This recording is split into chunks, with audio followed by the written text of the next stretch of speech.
Welcome to Paranormal M, your portal to the world of the supernatural and strange. Subscribe and activate notifications so you never miss out on our latest ghostly episodes. Brace yourself for a chilling adventure. First time I experienced something paranormal, and I'm a non-believer. I am a nurse, and in my 30 years of existence, I've not experienced something paranormal until last night. I'm on my second night shift. I was sitting in our station. The window's behind my back. In front of me was my fellow nurse and a nursing aide. I was busy charting when suddenly I heard somebody whispered, "Psst," behind me. I immediately looked to the window behind me where I thought the sound was coming from. I wondered who would dare to do that. We were on the second floor and it's 1:30 a.m. My colleagues were confused as they looked at me. I asked them if they had heard somebody whisper. They said they didn't. I heard it clear as day, like there was a person behind me. So I got up, went to the window to look. There's nobody down there. It's already the back of the hospital where the electrical room and morgue is. I'm a person who wishes to see ghosts, although my friends and family say it's dangerous that I'm wishing for it. I'm a pretty skeptical person. I love horror movies, and I always watch it alone in cinemas. I love the thrill that it gives me. I just recently joined Reddit, and all the groups I joined here are all the paranormal stories. I always read horror stuff here. It makes me sleepy. Anyway, after what happened last night, I realized that I've been seeing shadows lately in my peripheral vision during my shifts in the hospital. I've never really given them much attention. But last night was a mystery to me. I'm still a skeptic, though. I still think that there was a person below the window who did that.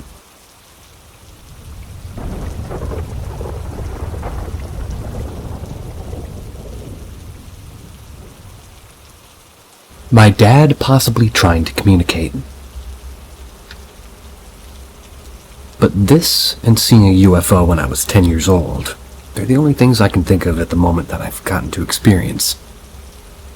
But when my dad passed away in 2012, it was a very trying time. But we got through it okay, I thought. But within a month or so, I kept getting woke up by what felt like somebody grabbing my toes or my foot. It probably happened at least 4 or 5 different times. That's how my dad used to wake me up for school when I was younger. I was probably 40 years old when my dad passed, so he'd not woke me up like that for well over 25 years. Then I asked my mom, who said that she'd been woken similarly after I'd mentioned it some months, maybe years later. I was really hesitant to mention it to her, because she doesn't believe in anything. She still doesn't even believe that dinosaurs ever existed. So I was somewhat shocked when, she said she was experiencing a very similar thing. It really wasn't scary at all, especially when I remembered that was how my dad had always woke me up. But if any of you have ever had anything to add to what I've experienced, I'd appreciate hearing from you guys. I know many of you are dealing with so much more scary types of paranormal events. I've been following the show, The Secret Skinwalker Ranch, and some of the hitchhiker experiences for some of these people are beyond frightening. If you guys don't follow this show, and you like learning about these things, you may really want to watch and read a few of their super crazy happenings, or high strangeness, as the owner of the ranch likes to call it. Also, it shows how dark apparitions and UFOs go hand in hand. Well, thanks for reading my story. Hope you all remember God is always there for you.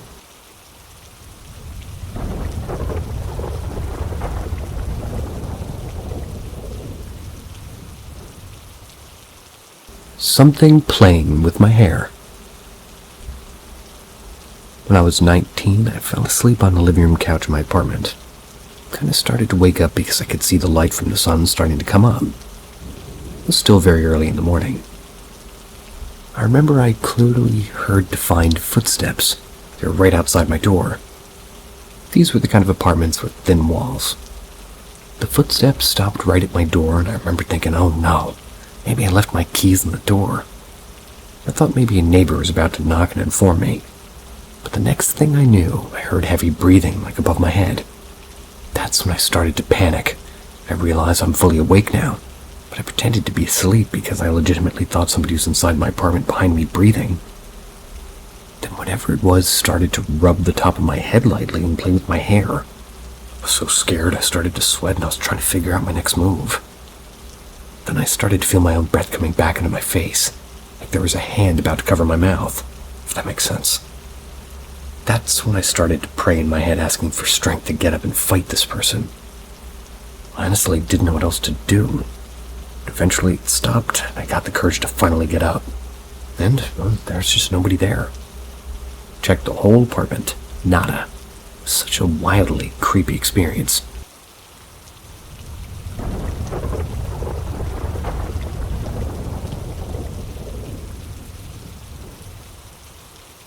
Who is Robbie?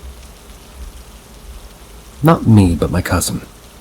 When my cousin was around 4 years old, he lived in an old house with my aunt and his brother. They were 2 years older than him. My aunt had gone through a rough divorce and was a single mom at the time, as she didn't have a consistent boyfriend. Her ex-boyfriend had no custody of the kids.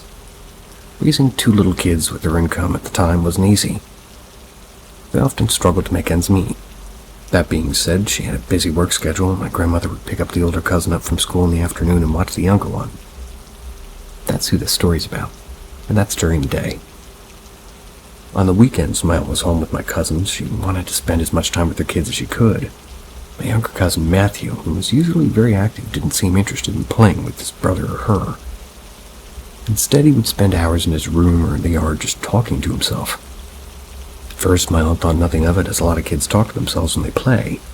But his was somehow different. It sounded like he was having a full-on conversation with someone for hours every day. A few times my aunt asked him who he was talking to. He didn't really give her an answer, just ignoring her or shrugging. And one day, as a special treat, my aunt took my cousins to the public pool, which, mind you, they both usually loved. When they got through the gates, Matthew's brother jumped right in. Matthew was slow to get ready and was avoiding the water.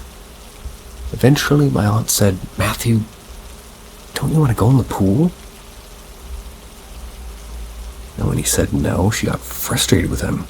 She told him that she had paid good money for those pool passes, and if he didn't go in the water, they'd be coming back.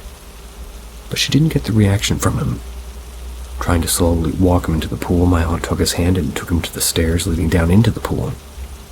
Right as the water began to touch his toes, Matthew just basically threw a fit. And I mean screaming, kicking, crying. Parents' nightmare. It should be noted that Matthew's taken swimming lessons and had no problems with it. The water was shallow anyway, so there was no clear reason that he should have been scared to go in. And by this point, my aunt was fed up with his behavior, a little concerned. Took him back to the chair and tried to get him to stop wailing and tell her what was going on. Eventually, he just spit out, "I promised I wouldn't because Robbie drowned." And by this point, my aunt was getting scared because she didn't know anybody by the name, and Matthew was obviously terrified. Matthew wasn't in school yet. He spent most of the day with his grandmother. So she decided to ask her if she knew of any of the kids that would know or if she knew anybody at all with that name. She replied that she didn't. She asked my older cousin if he had any friends by that name, maybe that he might talk about to Matthew. He also said no. My aunt then asked Matthew where he met Robbie, and he said that he had met them at their house, which only freaked my aunt out more. So she consulted my great-grandfather, who was a World War II vet, was known for his knowledge of local history. She asked him about the house they lived in and told him the boy's name. My great-grandfather was creeped out then, too, but he remembered the little boy around his age by that name and had lived in that house or very nearby at least. They had drowned in a body of water not far away from there. Although he lived in a neighboring town as a kid, and his father had been part of the rescue mission, and he remembered all the commotion. Then my great-grandfather had a spectacular memory, so I don't doubt what he remembers. Needless to say, my aunt moved out of that house and back in with the grandmother. Matthew never spoke of Robbie again.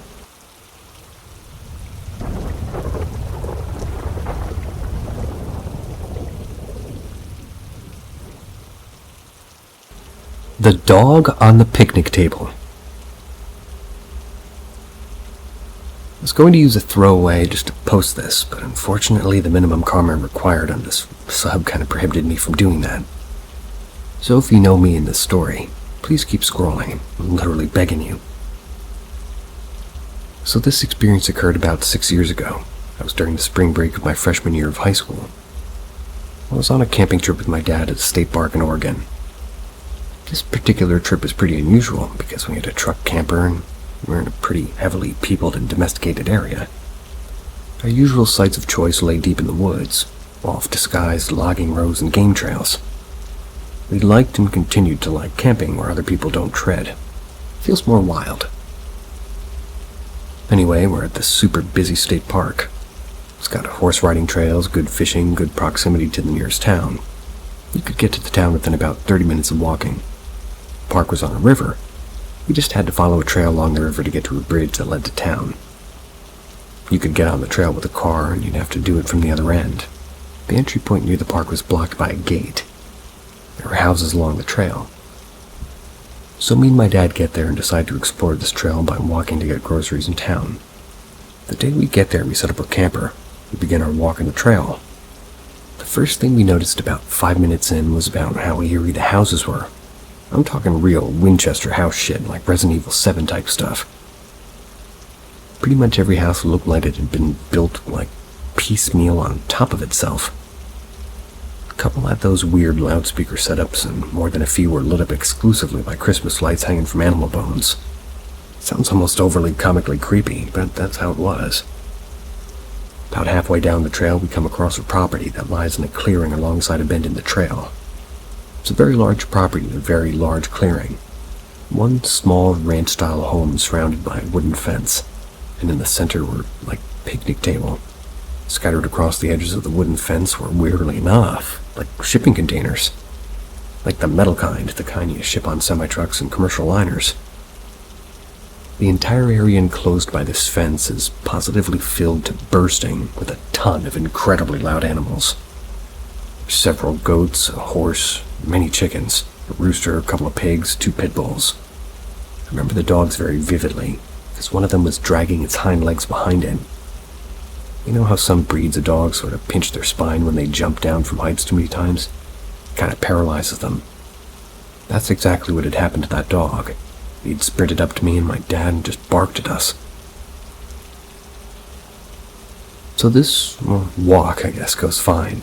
We go into town, get some groceries, and the walk back goes smoothly. But the next day we realized that we'd forgotten a couple of minor grocery items. Then making the weird walk again sounded appealing, so we decided to head back into the town again. But this time when we reached that large property in that clearing, it was completely empty. Dead silent. Anybody who's ever been around animals, especially chickens, they'll tell you that they're rarely ever that quiet. Definitely not during the day. Plus, again, the yard was empty. Except for an object that was sitting on the top of that picnic table. When we first came to the property, my dad said, "Whoa, look at that sculpture." We just assumed it was some sort of art. It appeared to be a very large dog, black and shiny like obsidian, but oddly polygonal. Like one of the characters in Superhot. It had a long, skinny pyramid for a snout and large, pointy ears. There are no eyes to speak of.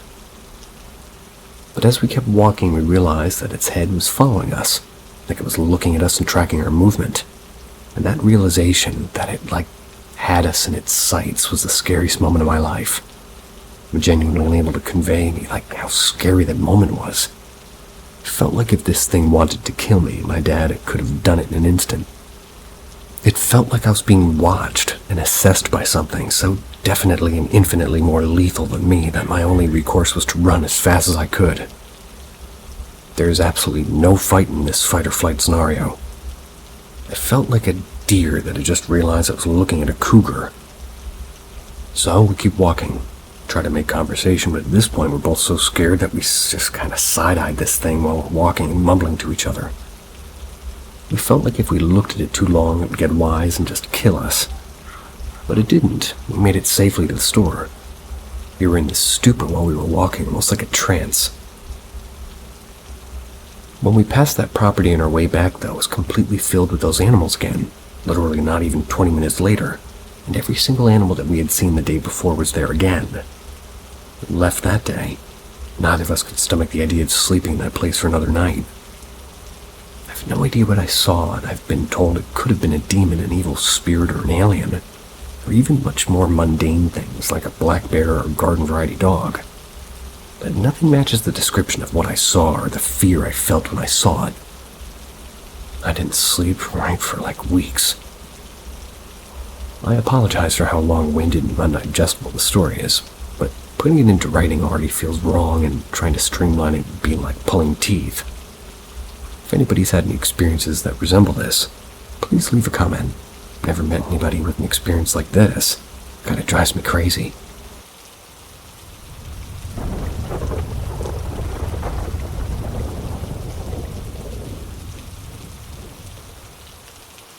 Succubus versus me.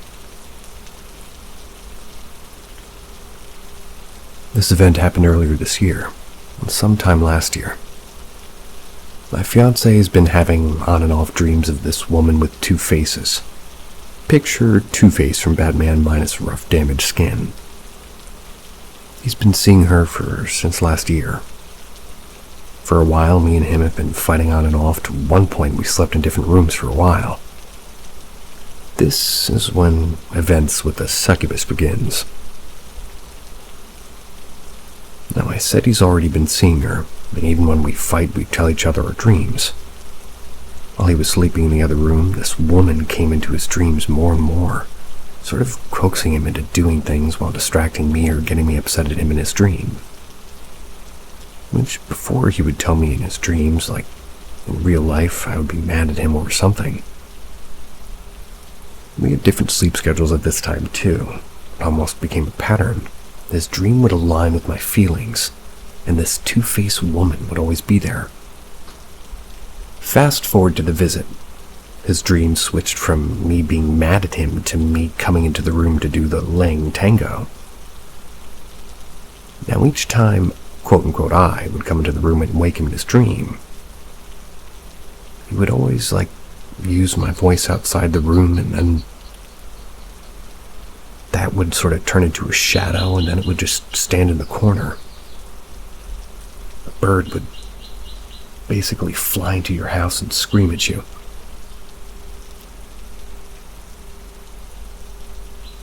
This went on for a few weeks, no pattern. And when the dreams would happen, I just kind of got fed up. Maybe 1 or 2 weeks of her popping in and out of his dreams. Now I was trying to lay with him after messing with me in his dreams. I think this dream 3 he's had, her trying to do the laying tango with him in his dreams. We are at time number 3. I remembered a story he had read to me off of Reddit. A gym bro would just jake off whenever ghost activity happened, or something like that. A gym bro would jake off. So instead of me going to bed that night after he had a dream, I went in there and he did the laying tango. While staring at the corner, she would be at his dreams, and I'd do this over a period of time until she topped and came in my dream. Which was the weirdest shit ever, because she had come to me, blew a kiss, and this was last month actually. I took a nap in the shower and she popped up. This post is very weird. I need more interrupting animals. I haven't seen her since, but I've also decided to up my wards. So yeah, that's my succubus story and how I fuck my man to show dominance against a spirit sent at us. Okay then. Which I know it's multiple witches. But this one was a noob, asking people to do her dirty work, and because of her carelessness opened the door for other attacks that I had to ward off. Which I would love to tell. These are true stories, more witchcraft than ghostly. But as I go backwards in my life, I'll go from less witchy to actually encounters of seeing my soul chained to a table and having a druid ex, send a dark spirit off of me. And saving M. To having an old CRT TV and watching a shadow crawl out of my bathroom and pinning me. I truly hope these stories also reach those who've witnessed these events around me and can tell their side to Sarah and Adam, those Skype calls IMVU parties. I am feeling old. I'm now 30. You're 30. What are these things? These events have started on and off when I hit 15. Just after having my first cycle, I think my parent knew. There were times she said ignore it, and I think about it. Anyway, I typed enough. Let me know what you think of my encounter and if you guys want more of them, because I believe witchcraft is as real energy as can be seen. So I may have a battle story to come. I've already dodged many car accidents recently after channeling for the Silver Spoon friend. Not like I wanted to, it just happened. She was all into conversation when it was about her. At least, that's what I was told. I think this post is long enough. I can tell the channeling event later.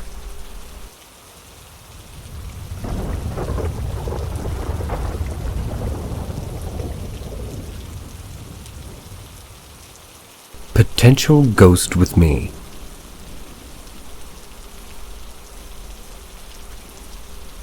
I live in a 2-story house just outside of a small village.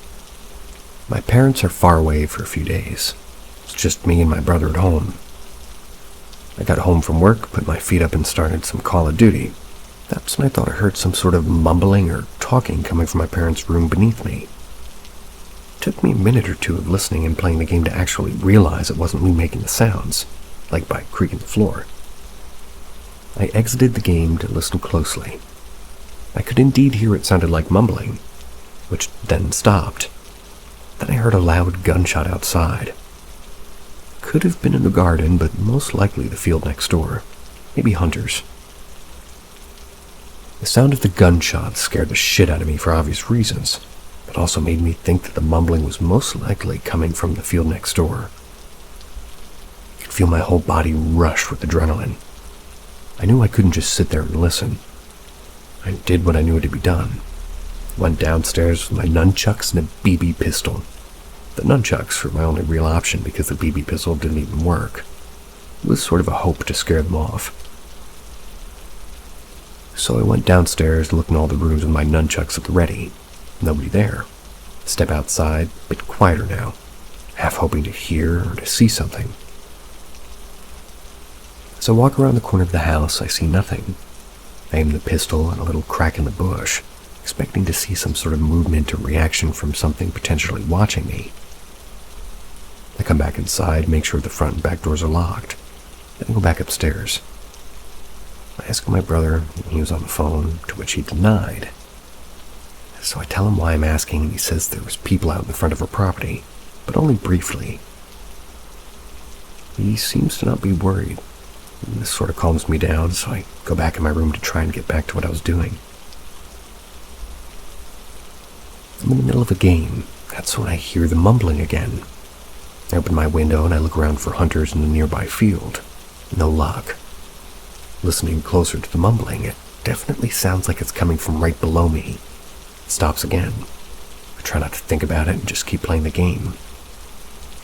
Once I started thinking about something else, I hear the mumbling again. Frustrated, I look out both my windows now. Still, I see nothing but fields and I guess some cows in the distance. My brain's just trying to tell me that this noise is most definitely coming from downstairs. There's no way that it isn't. This time I'm kind of freaking out. Not in a hyperventilating way, but in a way that my brain's sort of creating bizarre, unreasonable outcomes. I'm now considering the possibility that maybe somebody's in the attic, which is about 1 meter tall, has no entrance. Completely unrealistic. I'm also heavily considering the idea that it could be a supernatural being trying to contact me, like a dead relative. Even just typing that out literally, just a shiver ran down my spine. I'm on my way downstairs, being extra silent, listening extra carefully. I hear nothing but birds. I build up the courage to go into my parents' room, and there's nobody there, so I look over towards the door in the closet. At this point, I know that there's something or someone in there. Has to be. I can think of another explanation. Can't. I open the door into the closet, practically trembling, expecting to be grabbed by an intruder. Nunchucks at the ready, I jump in, but nothing. I stood there looking back into my parents' room, trying to listen again. But while I stood there, I got this feeling like something was watching me and playing some sort of joke on me. go about the rest of the house in the same manner.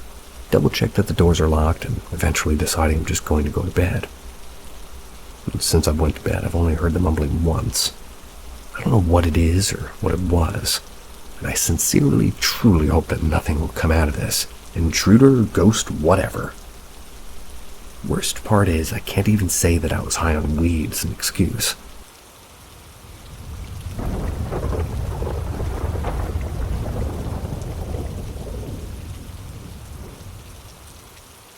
Be wary of any wells on your property.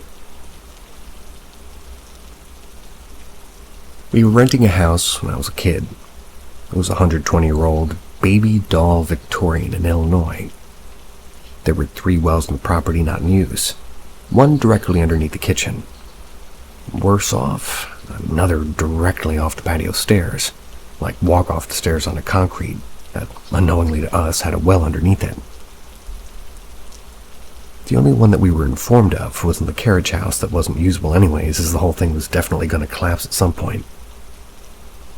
We only kept tools in there, honestly, right next to the sliding door in case it did collapse. Well. The kitchen floor was slanting heavily, but we just made sure to make a report and heard nothing as typical for landlords. A few months later, the entire kitchen collapsed.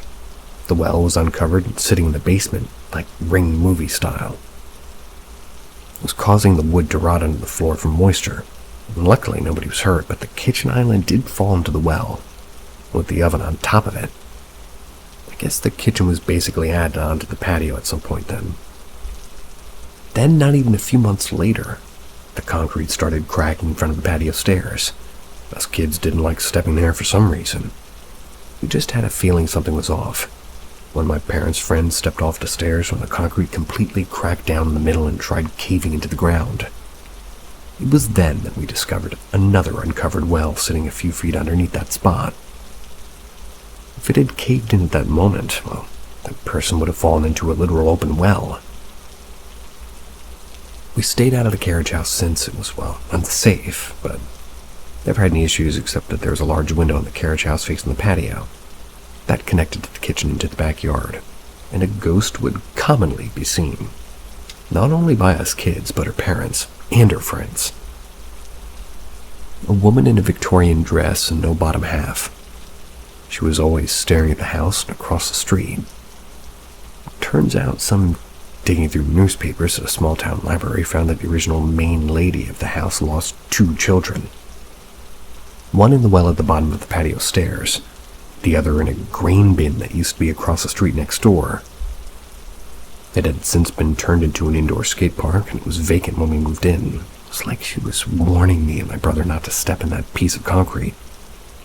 She would only appear when us kids were coming out of the door and down the stairs, which would cause my parents who were watching us to see her, or friends who were coming out to see us. We'd see her and jump over the sidewalk into the dead grass. Think fenced-in secret garden between us and the carriage house, but everything died back there and nothing lived. There was an old pond back there where all the fish died as well, so we kept it empty and covered.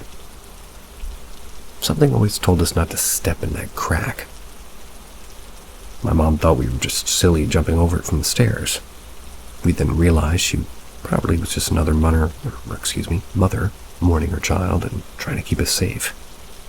There were a ton of other spirits in the house too. Some not so nice at all, but that's the one who stood out to me as a child because she was so easily seen. Weirdly, we also found blueprints to the local bank in her basement that gave to the historical society, but apparently that place had been turned to a restaurant, but we also bought the building next door for a business, but that same bank had bad mold that came through the walls. Basically made our building a hazard. So we had to let it go and move states. Illinois is wild like that.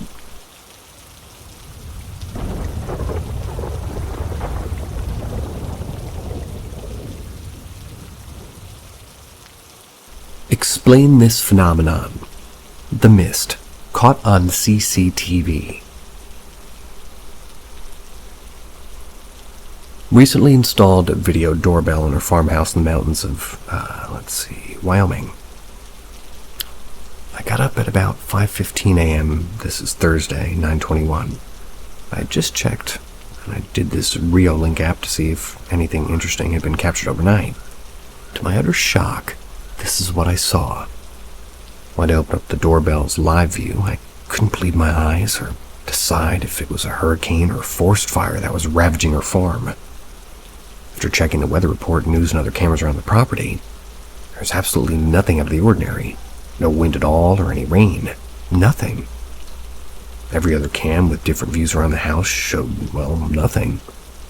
Looked like a completely normal view, and in fact the recordings from the other cams were so still while playing them back I had a hard time telling if it was playing or paused. If anybody has any idea as to what this phenomenon may be, sure, put my inquisitive and slightly spooked mind at ease. This event lasted about 15 minutes, varying in severity from total obstructing the camera view to the camera view fully returning to normal in spurts. I pulled the footage from the only other camera that showed that side of the house. It's arguably even weirder than the original submission.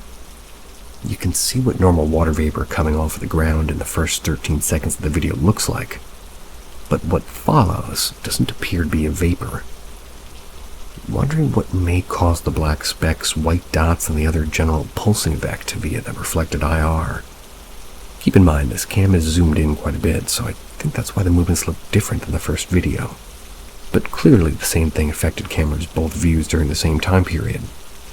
I've now checked all the cameras, and officially these two clips are all we got.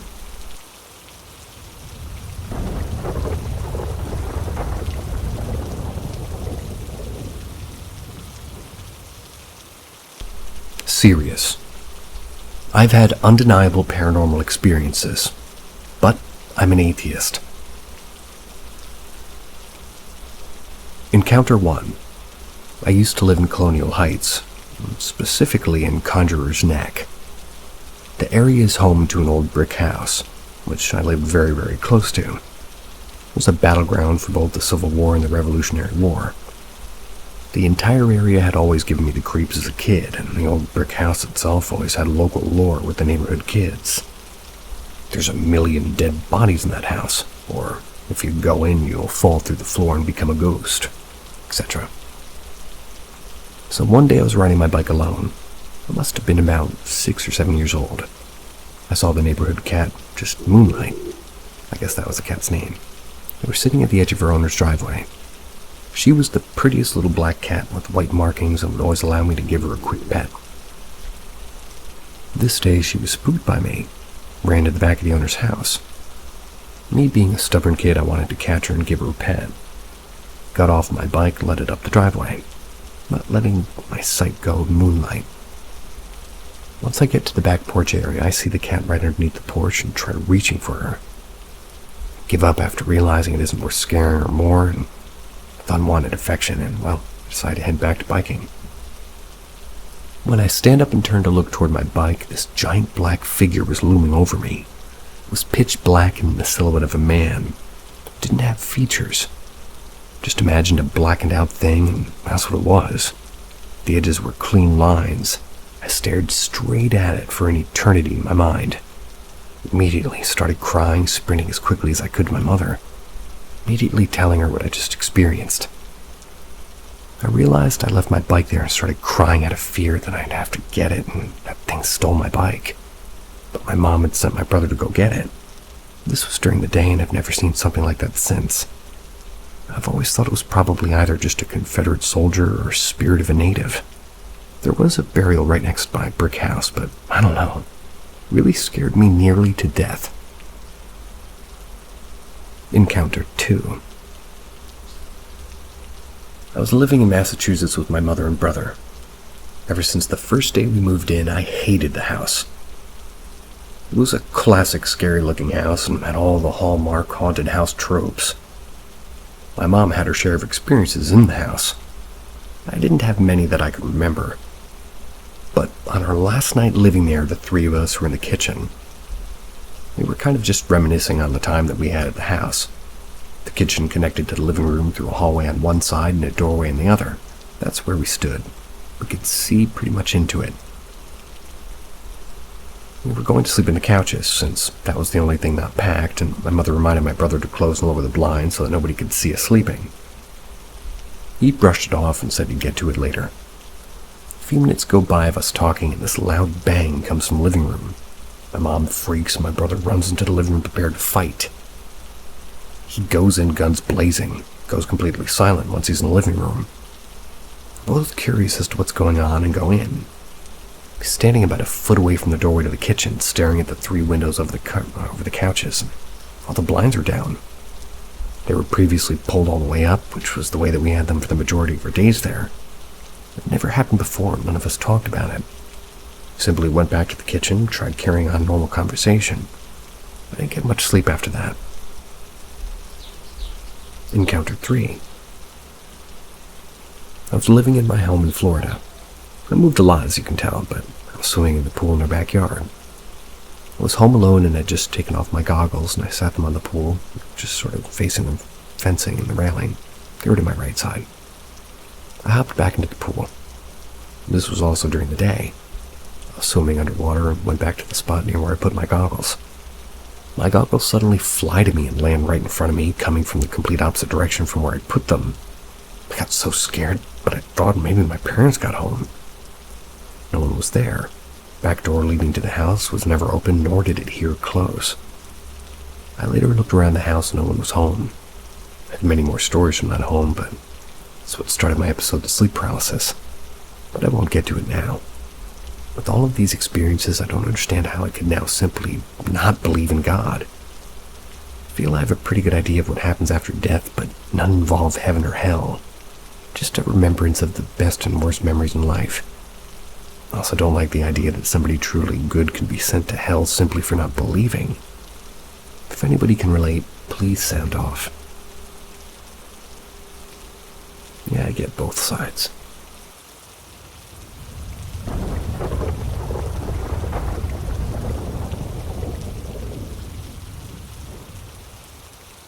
Almost every day growing up.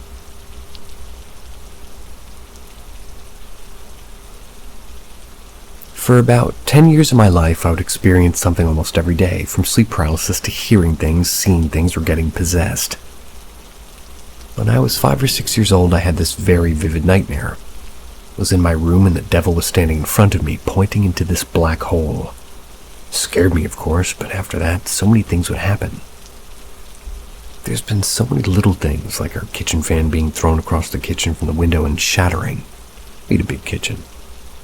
Or like a random pile of leaves perfectly placed in the middle of the carpet after my mom just cleaned. I remember my parents waking me up early to put our chickens away because I forgot to the night before. They like to hang out in the bushes by the fence, and so to get them out, I'd have to pick up some gravel and throw one by the fence, and it would sort of scare the chickens to the coop. Ironically enough, I'd put the gravel down and start walking to the coop when I still hear rocks hitting the fence. I look back and actually see the rocks bouncing off the fence. I rubbed my eyes even, it took a second to look, still happening. Another time I was at my cousin's house. Their house always had this horrible negative feeling. I'd always get homesick because I couldn't sleep because there's just this dreading feeling. I was too scared to go to the bathroom alone, and this was only at their house. I've actually had several things happen there. I was playing out in front with my cousins and neighbor kids. The houses there were pretty new and more houses were being built. A ball rolled down the street a little and I noticed one of my cousins running around in a house that they'd only had a frame built. I yelled out her name and she hid behind some wood. I almost ran down to her and I decided to look and my cousin was playing with everyone else. When I was older, I went to their house because my parents were going to go out with my aunt and it was for her birthday, I guess. My cousins were at their dad's house. This meant I had to babysit my 2 little sisters at their house. My sisters went to the bathroom and I felt that horrible negative feeling. I was looking down at my phone trying to find someone to FaceTime so I didn't feel so freaked out. And in the corner of my eye, I saw someone run past in the kitchen. Like I could see their legs and their feet clearly. But because I was looking down, I couldn't see the rest. Then I noticed a shadow on the ground coming out of my cousin's room. Like as if it was there and blocking the light to cause a shadow. But I couldn't see what it was. I was terrified. I was calling my parents, begging for them to come get us. I started to feel crazy, like maybe I'm just a schizophrenic. My parents would tell none of it was real, but even though I was always looking for every excuse to blame it on something random, I would try to find some explanation. And there was really no explanation possible other than me being crazy. I almost accepted it until I caught it on video. When I was a young teen, we moved into a small apartment. It was actually my grandma's. I remember staying the night there, and I felt just creeped out. But I forgot about that. Now there were so many people living in it that I didn't think anything would happen. But I was very wrong. It didn't take long for weird things to happen there, like me hearing people talking quietly in the living room while I'm in the bathroom, or the cupboards right outside the bathroom making that noise when you shut it, or seeing a tall silhouette walking down the hallway from my parents' room to the bathroom or vice versa. I even came face to face with something that was leaving the bathroom while I was walking in. The light was off, door open, and a white silhouette came face to face as it didn't really have a face, sucked back into the darkness. Sometimes I'd get this gut feeling to start recording on my phone. I never would. I think my computer glitched. I never would get anything, so this last time I didn't take it serious. I went on to Snapchat, where you can record for about 10 seconds at a time. You have to hold down to record, and my sister was taking a bath.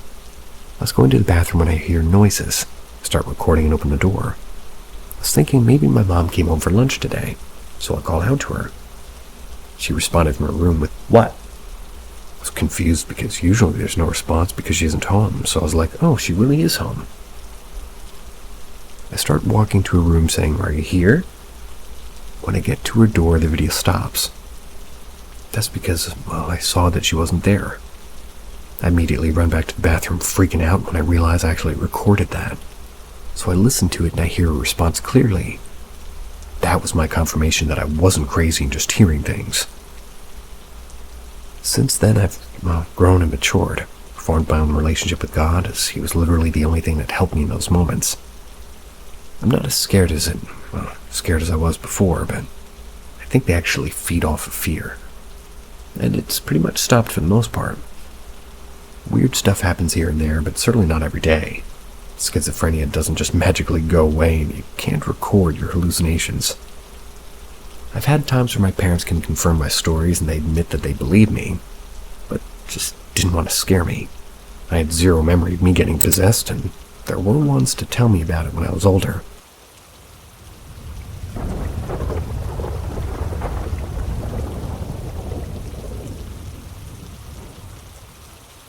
Halloween masks. We lived in a house in the Poconos that had been owned by an old man. His kids sold it fully furnished and didn't touch anything before they sold it to my parents. One day I was 5 or 6 and I sat on my floor playing with my toy horses. I looked up and saw 3 masks floating in a triangle. I remember thinking that they looked like Halloween monsters, like a witch with a crooked nose, a red devil with pointed teeth, and a hairy wolfman monster. They looked murderously angry. After this, I set up my toys in the closet so I could face the corner and not look out into the room while I played. We would see orbs, like multiple family members would see the same green glowing ball float through the living room at the same time. I can't remember much else personally, but my father said he once heard somebody shout, "Hey!" and he responded before he realized he was home alone. This was the 90s before Siri. Eventually, we moved out, and before we did, my dad cleaned out the basement and found a box of the old man's stuff. This included antique bowls and chopsticks, knickknacks, and an album of black and white photos of soldiers stood in front of the red Tory temples, posed with geishas. The old man had been a U.S. soldier during World War II occupation of Japan. Years later, when I was 16, I went to a tattoo parlor and realized what I had seen were Oni masks.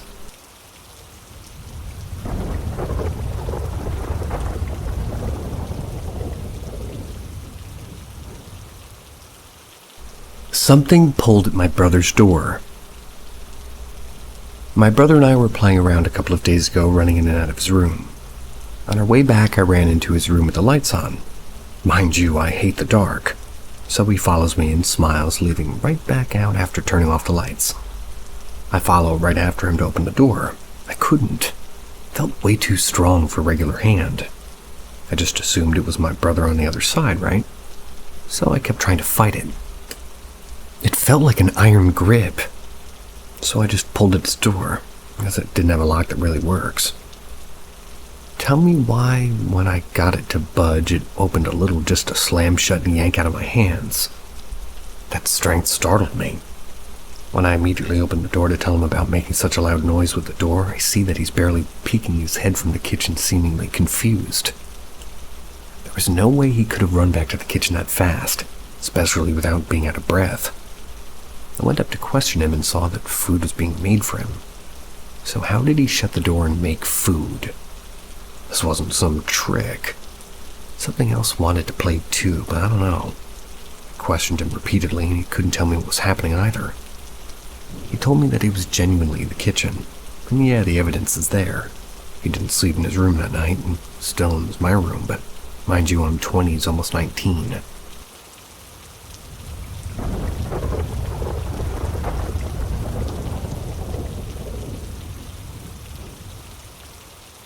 No one believed me. My first experience with the paranormal was actually a string of experiences. I was 16. My family had just moved into a new home. I loved the house.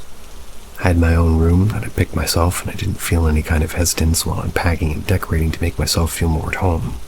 Everything was great. That was at least for the first week.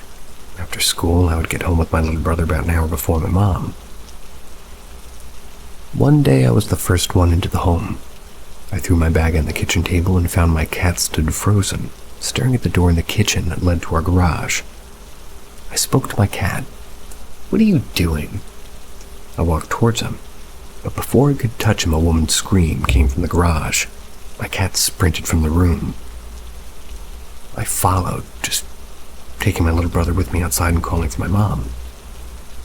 My brother insisted that he didn't hear anything, and my mom suggested that I must have imagined it, but I knew it was real. Once my mom got home, we checked the house to find nothing. She suggested that I was stressed and watching too many scary movies. I didn't really bother to argue any further. Couldn't tell that I wasn't going to be believed, so I grabbed my bag and walked to my bedroom at the end of the hall. I stood in the doorway, freezing in my tracks. My closet door was slid open, hanging from its track as if somebody had tried to pull it off. My window was standing in the middle of the room. Or, not my window, but my pillow. A flat, flimsy pillow that I couldn't get to stand if I wanted it to. I yelled for my mom. "Somebody's been in my room," I accused. She came back and my little brother trailing behind her, pointed into the room only to find the pillow now laying flat. It was as it should have been the whole time. He must have knocked it off the bed when he woke up this morning. She brushed it off, but I knew I hadn't. And even if I had, how was it standing like that? I played with the pillow for a few minutes, trying to mimic the position it had been in. I just couldn't, and it wasn't possible.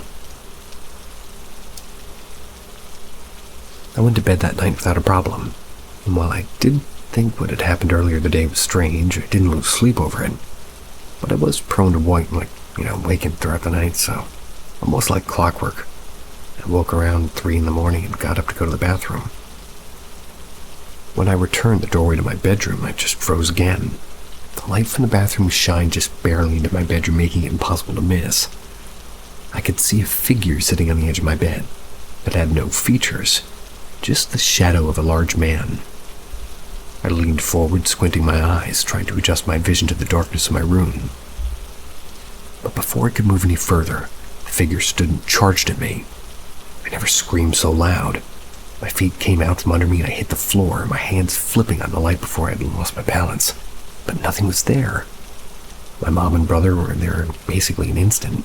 They were wondering why I was screaming and now crying on the floor. I tried to explain that, we were dreaming. At least that's what my mom told me. I was awake, I was up.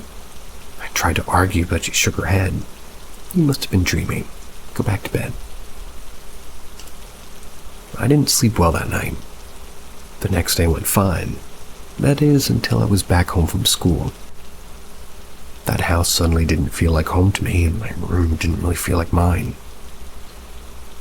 I felt like I was invading somebody else's space, and I was apologetic. I attempted to make a Ouija board out of cardboard and a clear bottle cap. I was desperate to confirm my own experiences. "Hello?" I said quietly, waiting for a response. Nothing. "I'm sorry if we move into your home. I'll be a good roommate. Very clean." I began to ramble, but the bottle cap never moved. I started to feel silly looking down at the makeshift board. It was just trash. Pushed it away and climbed in bed, embarrassed that I believed such a thing would work. That night I heard something rattling around. I initially thought it was large, like a house moth. Maybe it was knocking itself in my window. Flipped on my bedside lamp and noticed the board on the floor. Only the bottle cap was standing on its side, spinning like a quarter in fast circles. I let out a breath of fresh air in disbelief, and the cap dropped. Once again, it was motionless. Jumped out of bed and grabbed the board, tearing it in half and shoving it in the trash. I kept my lamp on for about an hour before I started to feel tired again. Reluctantly, I flipped the lamp back off and drifted to sleep. Slept with the blindfold on, irritated by the smallest bit of light. So when I woke again feeling the cold air of my fan, I assumed I'd kicked my blanket off in my sleep. Felt around the bed trying to find it to cover myself again, but no luck. I lifted my blindfold and was horrified to see my blanket standing tall above me. It had to have been about 6 feet, towering over my body.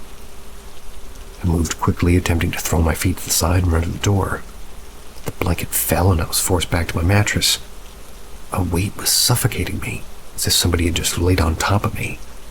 I gasped for breath trying to scream, but not a sound would escape my throat. I remember my eyelids fluttering as I lost consciousness from the lack of air. That morning I awoke with my blindfold lifted, my blanket tossed to the side of the bed, and pain taking over my whole body. I knew I hadn't imagined it. I came out of my room and couldn't stop myself from crying when I found my mom getting ready for work in the bathroom. I tried to explain, but she didn't believe me. She never believed me. "You were dreaming," she said to me. "You can stay home from school today. Try to get some rest." I reluctantly nodded and went back to bed, still scared to really go back to sleep. I laid stiff and waited for the sound of my mom and brother leaving for the day. I heard the keys jingle and the door close. I was alone in the home. I rolled onto my stomach and cried into my pillow. I was exhausted and pained and scared. So for several minutes I laid there crying, and then something happened. "I'm sorry about your mom," a man's voice said clearly beside me. I gasped and sat up straight. No one. I couldn't handle being alone there. I got out of bed and walked myself to school. Something I was usually too scared to do, but not nearly as scared of whatever's in my home. We moved out of the home shortly after due to my mom getting married. Home-related activity basically stopped, much to my relief. But I'll always wonder what it was and why it only seemed to interact with me. That was the first and strongest presence I've ever encountered.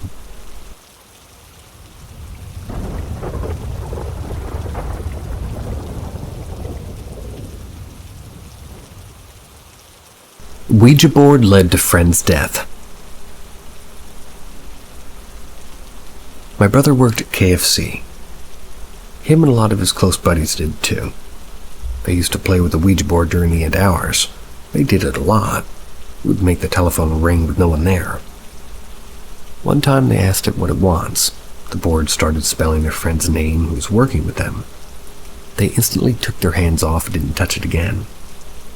A couple weeks later, my brother's friend died in a four-wheeling accident. My brother and his friend that were using the board has ever since felt like he'd caused the death of their friend. This was 12 years ago about.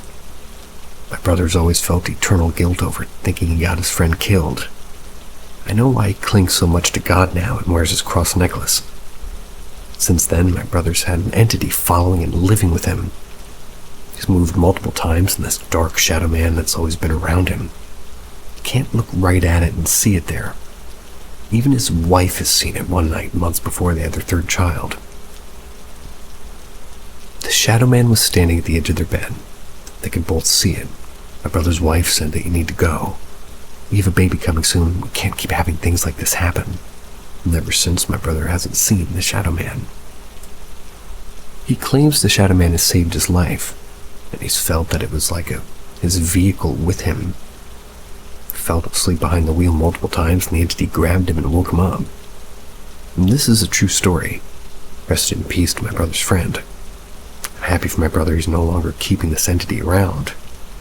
He's always been able to tell if something is off. I don't believe in random people when they say that they can sense things, but I sure believe my brother. He's countless stories of seeing this entity.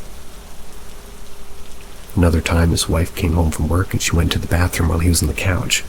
She never came out of the bathroom. He went to check on her and she was never even home.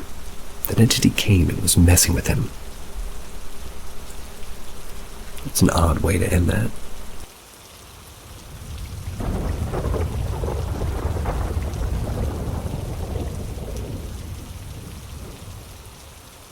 Traffic disappeared in seconds. 3 years ago, my dad and I were coming into Minneapolis riding in his truck. He was driving and I'm passenger. It's a 4-lane road getting into the cities. Traffic was backed up super far. I could see the car crash and tow truck and cops way ahead as they're sitting in the second lane. There's a semi in the third lane with enough room for us to get behind it and get into the fourth lane. Traffic is still backed up. We were sitting forever. As soon as the spot opened up to get around the semi, we did. It only took 5 seconds. As soon as we got on the other side of the semi, all traffic was completely gone. There was no accident, no cops, no debris, not even a bunch of free-flowing traffic in front of us. The cars in the accident were just completely gone as if nothing ever happened. We still talk about this experience, easily one of the weirdest fucking things either of us have ever seen. It was like we slipped through time or into a different dimension. There was absolutely no traffic or accident or anything at all as we passed that semi, switching from second to fourth lane. One of my weirdest experiences for sure. Has anybody had something similar happen?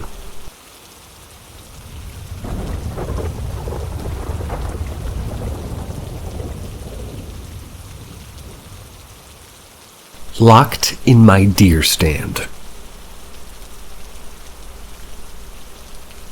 Anyways, just this last year we went deer hunting like we do every year. My brothers and uncles and grandpa all go and we have like deer stands spread out across 60 acres deep in the Chippewa National Forest. Chippewa.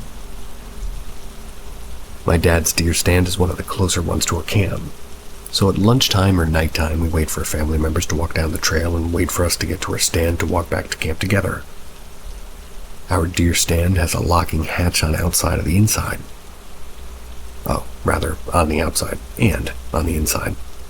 It's pretty finicky and takes actual strength to get the latch to shut properly. Then you push it down a little to lock it into place. There's a latch on the outside and the inside, so if you unlock it to get in and we lock from the inside so the door stays shut. Keep in mind, it's not actually locked, but it's a latch where you lift up, push through the hole, and push back down to keep it into place. It's impossible, really, to lock yourself in a deer stand. It's pretty much completely dark out, and we're waiting for our family to come walk down the trail. We didn't see any headlamps yet, but we decided, okay, let's just get out and meet them on the trail for when they come. I tried to open the door, and it was stuck shut. My dad's like, what the hell? How would you lock us in? I said, Dad, there's no way for me to physically lock the outside after getting in. Not even reaching out the window could you get close to the door latch. We were completely dumbfounded and kind of freaked out. Eventually, my family came to the trail and we were just standing waiting for us to get out. My brother walked to our stand, opened the latch for us, also confused on how that could have possibly happened. Like I said, it takes some strength to push that latch up and through the hole and latched back down. There's absolutely no possible way we could have locked the outside from the inside. I still don't know how this had happened, and it freaks me out. I'm a little nervous to go hunting this year. I hate walking in the woods at 5 a.m. and back to the camp at dark. I hope I don't experience anything like that again.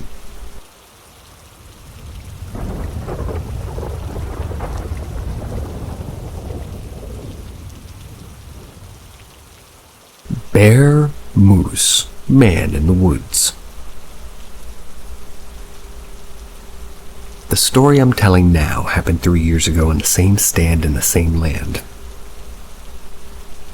I'm hunting alone in my dad's stand. It was near sunset. It was almost blue hour. That's where the sky and the ground have a blue tint to it as it's getting dark out.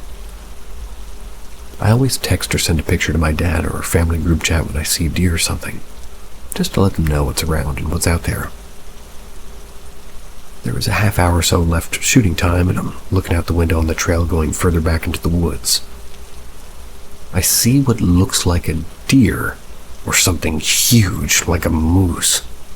Moose are extremely rare where I live, standing on its back legs. I could see this with my own eyes. It was pretty far away, so I couldn't see it super clear, but I knew I was looking at something 3 times the size of a deer on its own back legs up against a tree, almost like it was brushing its back or trying to eat branches. I texted my dad and I said, I think I see a deer, but I'm not 100% sure. My dad told me to just take the shot. I didn't feel comfortable because I was always told do not shoot unless you were 100% sure what you're looking at. The thing is, I don't know what the fuck I was looking at. I'm getting goosebumps as I write out all these stories. I kept telling my dad I can't shoot it. I genuinely don't know what it is. I didn't know if it was a man, a bear, a moose, or a deer. It looked supernatural, almost like you would picture a Wendigo to look like. My dad told me to shoot it as I was thinking I was watching it. I just couldn't tell what it was, even if I thought to myself, what the fuck, what if it's a person or something? I just can't shoot at it. I pointed my gun exactly where I was looking to try to zoom in on it. I couldn't see it all with this lens. When I put my gun down, I could still see it, minding its own business, standing 12 or 15 feet tall on 2 legs with its back against a birch tree. I didn't know if it was a man or a creature, but I know that if it was a deer, I would have known that it was a deer. This experience still makes me think heavily of what unknown things are out there. It still makes me not want to hunt alone anymore. Glad my dad hunted with me last year. We both somehow got locked inside of her stand. Just gonna say bear. Kind of fits your description. Or not. See you later, sweet dreams. Or good morning.